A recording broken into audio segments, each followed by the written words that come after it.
A human life, I think, should be well rooted in some spot of native land, where it may get the love of tender kinship for the face of earth, for the labors men go forth to the sounds and accents that haunt it, for whatever will give them that earthly home, a familiar unmistakable difference amidst the future widening of knowledge. The best introduction of astronomy is to think of the nightly heavens as a little lot of stars belonging to one's own homestead. George Eliot said that, speaking about education and how we can have some piece of native land embedded in our life, some way that we can always fall back on basic principles, and that is really what education is meant to do. We are meant to, as educators, provide students with the necessary foundation to go on throughout their life. My metaphor that I came up with is a spider. A spider, the reason that I came up with this is that a spider is an ancient symbol for growth, and education is one of the greatest, quickest, most efficient ways for us and for students to be able to experience growth.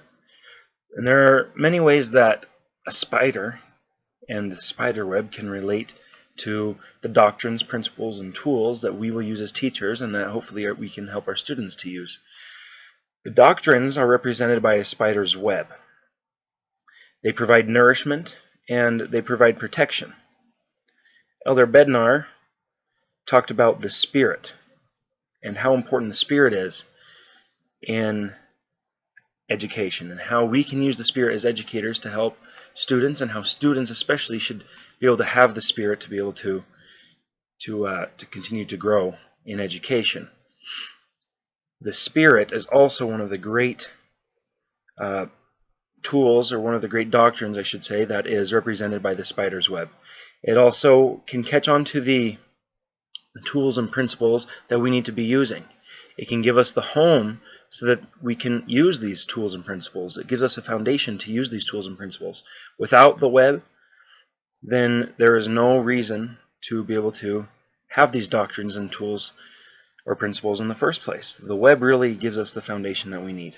The body and the head, they represent the growth, learning, the practice, the patience, and other principles that go into being an effective educator.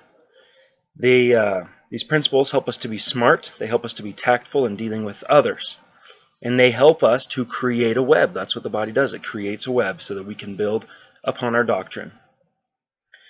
Plato, he talked about one of the main principles is escaping from the cave, and that's something that we have to do and that students as well have to do. They have to be able to accept ideas and use the tools. Green talked about us living wide awake, and that was one of the things that stood out to me the most in this semester, is learning to live wide awake. But not only do we need to live wide awake, but our students, they need to see the opportunities to live wide awake, seeing new things that they can experience in their life. And the tools, they are represented by the legs and the fangs of the spider. They help us to assess, attract, and deal with students. They help us to teach to the students' levels. They help us to control our classrooms. It is one of the most important tools is taking initiative, just like Green talked about so much as well. Just like a spider does when it goes out and catches prey, it takes initiative. It doesn't just wait for the prey. Many spiders go out and catch the prey. That's one of the main tools we have to develop as well. Without the tools or the fangs and the legs, we can't effectively navigate our web of doctrine to use our principles that are essential to us. So really, the spider, it is a great metaphor for how us as educators need to be. We need to have the basic doctrines, which are represented by the web. They hold us up. Our body and our head help us to be smart, to maneuver, to be able to deal with others, and to create more doctrine underneath of us. And then the fangs and the legs, they help us to maneuver around the doctrine, and especially to use the tools that we have been given the opportunity to use. I hope that this helped to clear some of what the doctrines, principles, and tools are, and I hope that you learned something. Thank you.